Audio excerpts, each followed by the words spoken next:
Qual que é a sua visão sobre pessoas que possuem o transtorno da personalidade borderline? Tem gente que acha que são pessoas muito problemáticas, perigosas. Enfim, eu quero falar um pouco sobre o estigma que existe a respeito desse transtorno. Talvez você nunca tenha ouvido falar disso, então fica aí que vai valer a pena. Caso você não me conheça, eu sou o André, professor de psicologia, criador do Minutos Psíquicos, e a gente já fez um vídeo sobre o transtorno da personalidade borderline há muitos anos atrás. Então hoje eu queria trazer um complemento a esse vídeo, especificamente falando do estigma do borderline. E eu vou pedir licença para poder falar só borderline, em vez de ficar falando transtorno da personalidade borderline, só para facilitar a minha vida, pode ser? Então quando eu falar de o borderline, eu estou falando do transtorno, tá? Não a pessoa que tem o transtorno. Combinado? Então é o seguinte, qual que é o grande problema aí? O transtorno da personalidade borderline, ou o borderline, é um dos transtornos mentais mais estigmatizados de todos. Quando eu falo estigmatizados, eu quero dizer que é um transtorno visto de forma muito negativa, de forma muito estereotipada. Ele é muito mal visto pelos outros, digamos assim. Inclusive, tem alguns dados até que apontam que ele é um transtorno mais estigmatizado do que outros transtornos que são bastante estigmatizados já também, como outros transtornos da personalidade, como a própria esquizofrenia, que é extremamente estigmatizada. Pois bem, tem dados mostrando que o borderline consegue ser mais estigmatizado ainda do que a esquizofrenia. O porquê de haver esse grande estigma fica em aberto, assim, ainda não tem uma explicação muito bem testada, muito bem avaliada. Mas isso aí já foi constatado, né? Só não se sabe muito bem o porquê de tanto estigma. Eu já fiz um vídeo explicando o borderline, mas só para refrescar a memória aqui, quais são alguns dos principais sintomas que aparecem lá no DSM? Um grande nível de instabilidade nas relações, na autoimagem e nas emoções. Além disso, também tem como característica bem comum desse transtorno um grande nível de impulsividade, um sentimento crônico de vazio, um receio muito grande de se sentir abandonado. Estou esquecendo alguma coisa? Sim, uma grande reatividade emocional. Tem também os comportamentos de risco, né, que em parte são explicados pelos próprios sintomas que eu acabei de citar. Agora que a gente já revisou rapidinho quais são alguns dos principais sintomas que podem surgir quando uma pessoa tem um borderline, vamos falar um pouco do estigma em si. É muito comum na população geral, em diferentes países, que as pessoas tenham muito preconceito a respeito do borderline, que tenham visões muito estereotipadas, rígidas e bem negativas. Geralmente, quando uma pessoa tem esse transtorno, ela pode ser vista por outras pessoas como alguém muito dramático, muito problemático, uma pessoa muito difícil, que meio que não tem o que fazer com essa pessoa, sabe? Que não tem solução por causa dela. Muitos veem também que é como se houvesse um defeito na personalidade ou no cérebro da pessoa. Isso aí já se conecta com outro vídeo que eu fiz há um tempo atrás, algumas semanas atrás, né? Sobre o quanto que uma pessoa está exibindo um comportamento revela uma característica intrínseca dela ou o contexto no qual ela está envolvida, né? O dia a dia dela, o estilo de vida, a sociedade na qual ela vive. Então é muito comum de se culpar a pessoa que tem o transtorno pelo transtorno que ela tem e de vê-la como alguém que tem uma essência borderline e que não há o que fazer. Esse é o estigma, digamos que da população geral. Agora eu queria trazer em mais detalhes para vocês alguns estigmas que surgem a partir de certas camadas dentro dessa população. A primeira camada da qual eu queria falar com vocês é a dos profissionais da psicologia, porque embora talvez não pareça tão óbvio, os próprios profissionais de saúde também podem ter vários estigmas na cabeça a respeito de certos transtornos, pelo que eles estudaram, pela experiência pessoal deles, né? Pela experiência profissional deles com esses pacientes. Então essa é uma categoria que é bem interessante da gente entender o que eles pensam a respeito, porque isso pode ter vários impactos, né, na maneira como ele vai tratar essas pessoas. E existem sim já evidências de que profissionais da psicologia vários deles costumam ter certas visões um tanto quanto rígidas a respeito da pessoa que tem o borderline. Algumas das visões que esses profissionais podem ter são as visões de que são pessoas que vão ter um tratamento muito mais difícil, que não vão responder tanto ao tratamento. E esse tipo de visão, quando o profissional traz, já para o primeiro contato, uma visão muito rígida, estigmatizada e generalizada da pessoa que tem um borderline, isso pode ter vários impactos inconscientes e conscientes na maneira como ele vai tratar esse paciente. Essa visão, essas visões estigmatizadas, elas podem dificultar o estabelecimento de uma relação próxima, de confiança. Então já de cara o estigma vai ter como impacto dificultar o tratamento do transtorno, e aí o profissional pode culpabilizar o paciente pela dificuldade no tratamento, pela não cooperação, digamos assim, e em vez de assumir a própria responsabilidade, até porque talvez ele nem perceba como o estigma afetou a maneira como ele tratou esse paciente. Então, para nós que somos da psicologia, é muito importante que a gente tenha uma visão mais flexível a respeito do transtorno. E não que a gente... então essa pessoa que foi encaminhada para mim foi avaliada previamente, ela foi constatado que ela tem o diagnóstico, sim, de borderline, então por isso... vai ser super difícil, essa pessoa vai ser manipuladora, essa pessoa vai ser dramática, ou coisas do tipo, né? Eu estou trazendo esses termos aqui, manipulador, dramático, porque são alguns dos termos que estão dentro desse estigma, dessa visão negativa e rígida sobre pessoas com borderline. Além dos psicólogos, temos os psiquiatras também, que também são, dentre os profissionais de saúde, são alguns que vão se deparar com maior frequência com essas pessoas. Quanto aos psiquiatras, algumas das coisas que são comuns e que já foram relatadas aí na literatura é que muitos psiquiatras se sentem impotentes, incompetentes e assim, como se eles tivessem fracassado com aquele paciente porque o paciente não responde muito bem aos tratamentos medicamentosos, quando isso ocorre, né? Então é muito comum esse tipo de relato, esse tipo de pensamento, e uma consequência negativa disso pode ser que os profissionais da psiquiatria acabem abusando assim da quantidade de medicamentos que eles receitam para essas pessoas. Ontem, quando eu gravei o vídeo sobre borderline, eu esqueci de trazer um ponto que eu queria muito que tivesse nesse vídeo, que é quando os profissionais da psicologia ou da psiquiatria, movidos pelo estigma do borderline, tomam a decisão deliberada de não informar o paciente a respeito do diagnóstico. O profissional, ele pode racionalizar isso de várias formas. Ele pode dizer que é para proteger a pessoa do estigma, que é para a pessoa não achar que, oh meu Deus, o caso dela não tem solução. Eu tenho sérias dúvidas sobre o quão terapêutico é isso. Eu entendo que existam argumentos aí e tal, mas eu acho que é subestimar um pouco também as pessoas.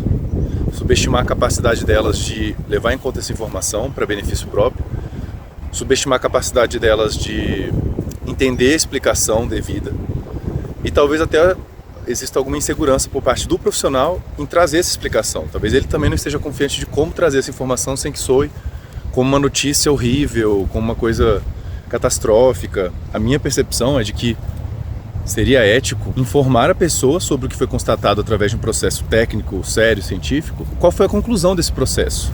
Na medida em que ela concordou em participar dessa avaliação, ela tem direito de saber qual foi a conclusão.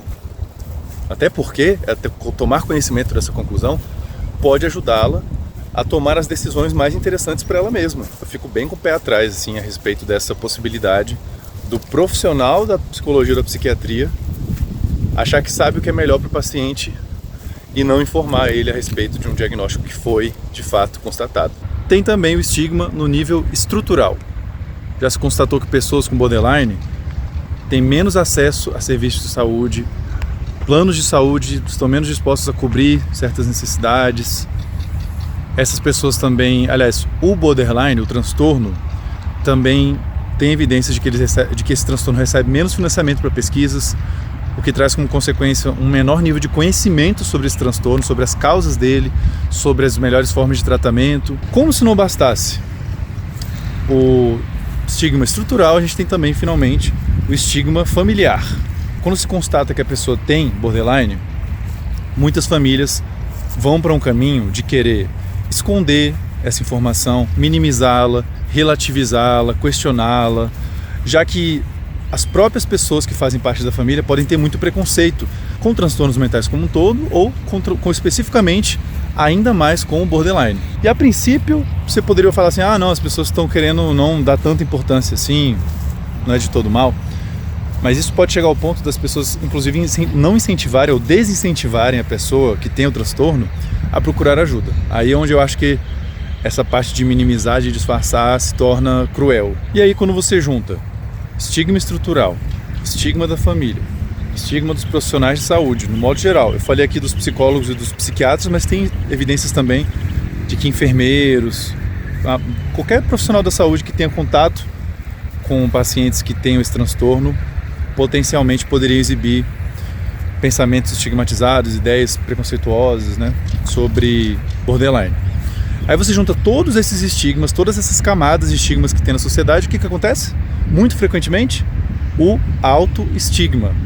A pessoa que tem borderline e que na sua própria visão mantém assim, crenças super rígidas, super negativas sobre quem tem borderline. Qual que é a consequência natural de alguém que se percebe como tendo uma característica que é muito negativa para ela mesma? Uma autoestima mais negativa, uma dificuldade maior de enxergar esperança de que as coisas possam melhorar, uma dificuldade maior até de pensar que vale a pena ir atrás de tratamento, porque isso pode melhorar. Se você não acha que pode melhorar, se você acha que você é uma pessoa com borderline e que não tem muito o que fazer, porque é um defeito, você nasceu com esse defeito e acabou, por que você vai procurar ajuda? Sabe, é essa lógica que na verdade é bastante questionável, mas muitas pessoas pensam isso. Na minha visão, como consequência de todas essas camadas aí de influência da sociedade, né? Não é à toa também que sintomas depressivos, ideação, não vou falar aqui o termo, mas acho que você sabe do que eu estou falando, né? São muito comuns em pessoas com borderline. Você poderia falar que é porque tem um defeito na personalidade, mas até que ponto não é também uma consequência de todo esse contexto que estigmatiza muito essa pessoa e que não oferece suporte, sabe? Até que ponto? Acho que é muito difícil de separar esses dois aspectos. E aí, qual que é um possível caminho para melhorar essa situação? A psicoeducação, com certeza, é uma das ferramentas mais necessárias para trazer maior conscientização para as pessoas a respeito do borderline. Por isso que eu estou fazendo esse vídeo aqui agora, por isso que eu fiz o vídeo sobre transtorno da personalidade borderline há vários anos atrás, e por isso que a gente tem o canal do Minutos Psíquicos, né? Para tentar ajudar a trazer informações válidas para as pessoas sobre saúde mental, comportamento, relacionamentos. Eu falei no começo do vídeo sobre os principais sintomas que a pessoa com borderline tende a exibir, né? Só que a verdade é que tanto para o borderline quanto para qualquer outro transtorno, a gente sabe que existe variabilidade individual. Os indivíduos que têm borderline não são todos idênticos, óbvio, mas não é nem questão deles serem idênticos em termos de personalidade como um todo. Os sintomas do borderline que alguém exibe também variam. Então você pode ter dois indivíduos, os dois foram diagnosticados com borderline, mas um exibe um conjunto de sintomas e o outro exibe outro conjunto de sintomas. Não necessariamente são os mesmos sintomas. Provavelmente vai ter um sintoma ou outro que vai ser o mesmo, mas não são todos os mesmos. Então, por exemplo, existe essa visão dentro desse estigma a respeito da pessoa com borderline, existe a visão de que a pessoa com borderline é uma pessoa violenta ou perigosa, o que é uma generalização, porque assim, como eu estou falando aqui agora, os sintomas variam de pessoa para pessoa. Podem existir pessoas com transtorno da personalidade borderline que são mais agressivas, mais violentas? Podem, assim como podem existir pessoas mais violentas ou agressivas como um todo, né? Independente do teu transtorno. Como tem essa característica da impulsividade muito grande, isso pode ter como uma das suas possíveis manifestações a agressividade, de fato. Mas você querer partir disso para falar que alguém que tem borderline é agressivo, ou dizer que são pessoas agressivas, é uma generalização. Faz parte desse estigma do qual eu estou falando aqui o vídeo inteiro com vocês.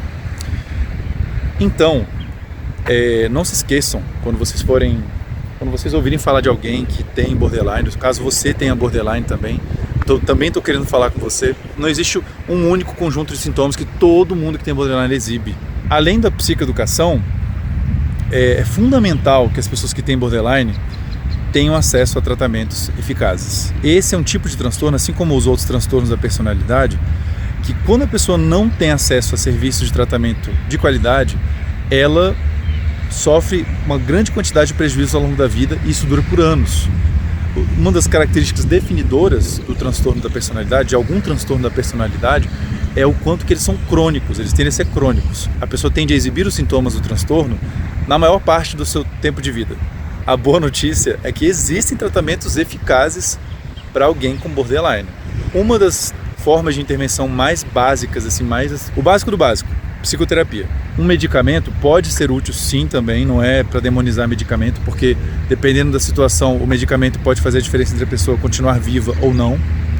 E eu acho que nesse caso é um recurso que não é o que a gente adoraria não ter que usar, mas às vezes é necessário. É o último recurso. Só que independentemente de se utilizar isso como último recurso, a psicoterapia ainda assim é necessária. Por quê? É através dela que a pessoa vai ter as condições ideais para desenvolver certas competências que ela precisa desenvolver se ela quiser lidar melhor com a sua grande reatividade emocional, caso ela tenha essa característica, com a sua grande impulsividade, com a sua grande instabilidade nas relações, nas emoções, na autoimagem. Existem competências que as pessoas podem sim aprimorar através da psicoterapia e que vão ajudá-las a lidar de uma forma muito mais construtiva com os sintomas do seu transtorno. Então, caso você tenha borderline, eu recomendo muito que você procure ajuda, que você procure pela indicação de um profissional bom, tá? Procure entre seus contatos, pede indicação para profissionais da psicologia. Caso eles não possam te atender, provavelmente eles têm contato de pessoas que eles poderiam recomendar. E aí você tendo acesso a essa ajuda pode fazer muita diferença. Você pode sim ter uma qualidade de vida muito melhor, aprender a lidar muito melhor com as dificuldades que são inerentes a essa condição.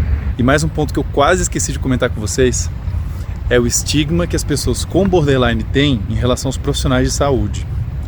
É muito comum que eles tenham essa visão bem negativa de psicólogos, de psiquiatras. E em parte esse estigma não é assim totalmente injustificado, exatamente pelas coisas que eu estava comentando agora há pouco. Como várias dessas pessoas acabam indo parar na frente de um psicólogo, psiquiatra, por conta das dificuldades que elas vivem nas vidas delas, pode ser que elas tenham uma interação não muito boa. Por quê? Os profissionais da psicologia e da psiquiatria, dentre esses profissionais, muitos deles têm o estigma da borderline dentro da cabeça. Tem visões exageradas, generalizadas a respeito das pessoas que têm borderline. Então é uma pena que isso ocorra, mas precisamos reconhecer que isso ocorre porque existem as evidências de que isso ocorre. E caso você seja uma pessoa com borderline que já teve essas experiências negativas com profissionais de saúde, é uma grande pena que isso ocorra, mas assim, nem todos os profissionais têm essa visão negativa. Nem todos os profissionais têm uma visão muito rígida de que quem tem borderline vai ser um paciente super difícil, que dificilmente vai responder ao tratamento. Nem todos têm essa visão. Então a questão é você conseguir encontrar um profissional que não vá te tratar dessa forma generalizada. De fato, muitas pessoas têm uma visão negativa a respeito de profissionais de saúde. Muitas pessoas com borderline têm essa visão negativa. Mas eu sugiro que você também não generalize ao achar que todos os profissionais vão ter uma visão negativa, vão ter esse estigma na cabeça, ou vão agir de acordo com esse estigma, né? Que isso é o pior. E fazia tempo que eu não gravava vídeo assim, né, ao ar livre. Eu fiquei umas semanas aí só fazendo lives, né, semanais. Mas estou voltando com os vídeos, devo gravar só mais um até o fim do ano. Não sei ainda quantos vídeos vai dar para gravar até o fim do ano. Mas vou terminar esse vídeo de hoje parecido com um dos últimos que eu gravei. E eu vi nos comentários que várias pessoas explicaram qual que era esse pássaro.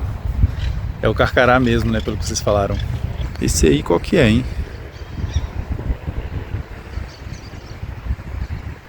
Esse aí eu não sei. Mas pra lá, tá lá, galerinha, ó. Ixi, tem muitos hoje, estão espalhados. Mas ali tem principalmente uma galera mais concentrada. Galera, 2023 passou voando. Daqui a pouco acaba.